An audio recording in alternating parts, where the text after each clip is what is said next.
Bonjour à tous, aujourd'hui nous allons suivre un guide de réparation complet sur le Galaxy Note 20 version 5G. Vous retrouverez bien sûr en vente sur notre site internet toutes les pièces détachées. Je vous rappelle que vous retrouverez également le kit d'outils numéro 1 que nous avons utilisé pour mener à bien ce guide de réparation. En commandant des pièces sur notre site, vous bénéficierez du patron d'aide au montage qui est offert avec votre commande. Les retours et l'assistance technique sont gratuites. Et n'oubliez pas, le code de remise, c'est YouTube et il vous permet de bénéficier de 10% de remise sur votre commande. On a attribué une note de réparabilité de 13 sur 20 au Galaxy Note 20. À noter le remplacement de la batterie, un petit peu plus difficile que les autres réparations. Notamment le connecteur de charge et la vitre arrière sont relativement faciles à remplacer. Avant de commencer une réparation, n'oubliez pas d'éteindre votre téléphone, de retirer le stylet S Pen et également le rack SIM. Et on va commencer tout de suite dans la première étape par l'ouverture du Galaxy Note 20.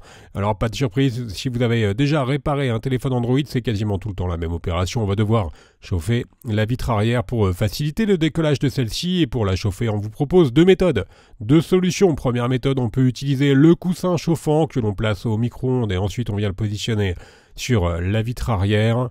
Alors 1 à 2 minutes au micro-ondes et ensuite 15 à 20 secondes sur chaque côté de la vitre arrière. Deuxième méthode, deuxième solution, on peut également utiliser un sèche-cheveux ou un décapeur thermique. Et là encore, on vient chauffer l'arrière du téléphone. Une fois que l'arrière du téléphone est correctement chauffé, on positionne la ventouse sur la partie basse de la vitre arrière et on va créer un point d'insertion en utilisant le médiator en métal percé que vous retrouverez bien sûr dans le kit d'outils numéro 1.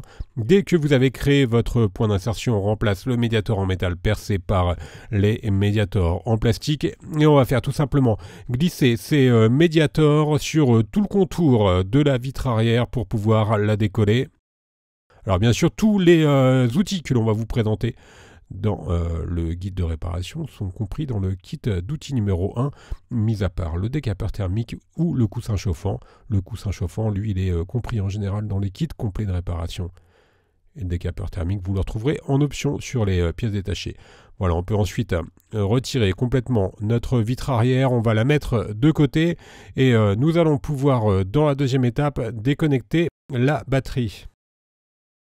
Pour avoir un accès au connecteur de la batterie, on va devoir retirer la plaquette NFC qui fait également office de nappe de recharge par induction. Elle est maintenue par 6 vis cruciformes, elles font toutes la même taille. Ensuite, on vient décoller la partie basse de la nappe de recharge par induction. Elle est légèrement collée sur le module haut-parleur et également à droite. Et enfin, on va pouvoir déconnecter complètement notre nappe de recharge par induction. Alors le connecteur, pour avoir un accès au connecteur de la nappe de recharge par induction, on va devoir soulever un petit peu la plaquette et on voit donc le connecteur, il est juste à côté du connecteur de la batterie. Un connecteur noir et le connecteur de la batterie, lui, il est orange et on peut donc le déconnecter pour travailler en toute sécurité. Et on va pouvoir passer à la troisième étape, on va s'intéresser à la partie basse du téléphone, on va retirer le haut-parleur externe et le connecteur de charge. Par la suite, on commence par retirer les vis qui maintiennent le haut-parleur externe, qui fait également office d'antenne. Alors bien sûr, vous avez deux haut-parleurs sur le Note 20. Là, il s'agit du haut-parleur principal qui est utilisé en mode musique. Et en dessous, une fois qu'on a retiré le haut-parleur, on aperçoit le connecteur de charge. Alors bien sûr, pensez bien à repositionner tous les éléments sur le patron d'aide au montage. On déconnecte maintenant les deux nappes qui sont situées sur la nappe réseau. Et la nappe réseau, elle est maintenue par une vis cruciforme. Et cette nappe, elle comprend, en plus des antennes pour le réseau et des puces qui gèrent le réseau, le micro qui est utilisé en communication. Notre connecteur de charge, lui, il est maintenu par deux vis cruciformes, donc c'est une nappe. Le connecteur de charge, une double nappe.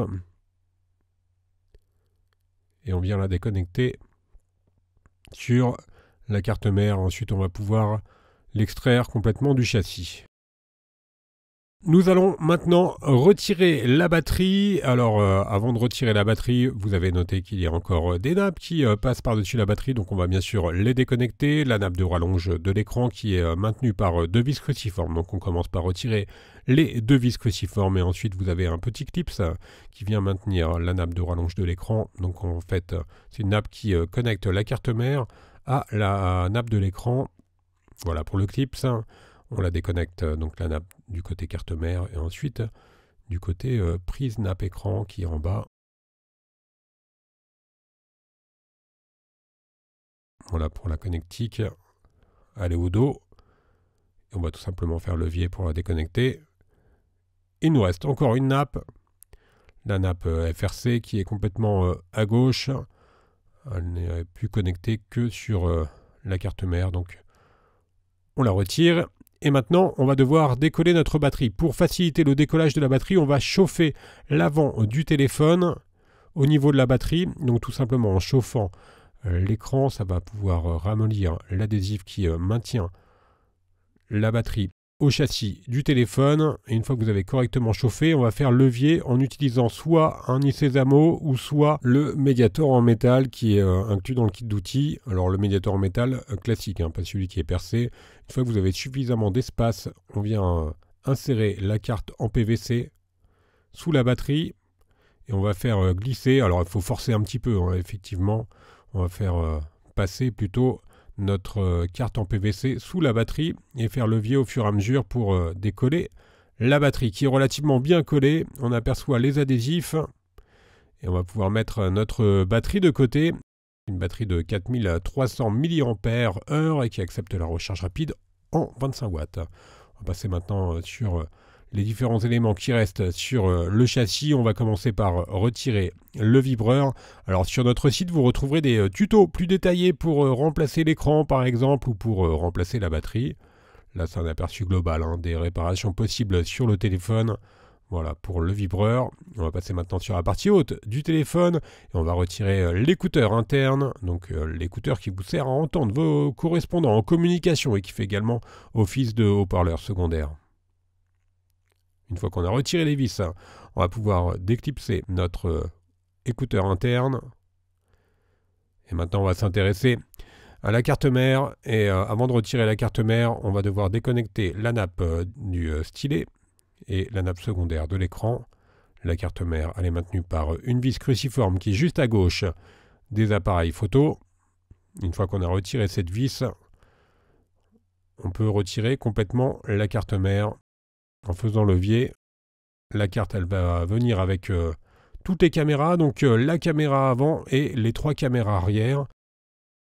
Et justement, les caméras, on va s'y intéresser dans la prochaine étape. On va pouvoir retirer les caméras de la carte mère. Donc la caméra avant, en premier, c'est une caméra de 10 mégapixels. Alors si vous voulez remplacer cette caméra, évidemment, vous n'êtes pas obligé de retirer complètement la carte mère. Par contre, c'est le cas. Si vous voulez remplacer les caméras arrière, vous êtes obligé de retirer la carte mère.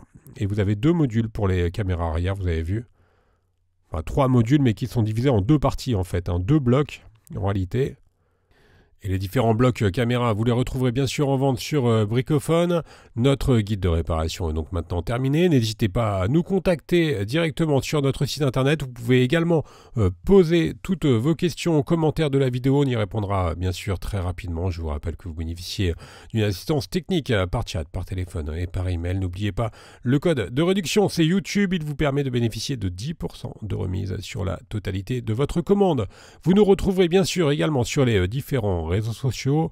Merci à tous d'avoir suivi ce guide de réparation et à bientôt pour de nouvelles vidéos.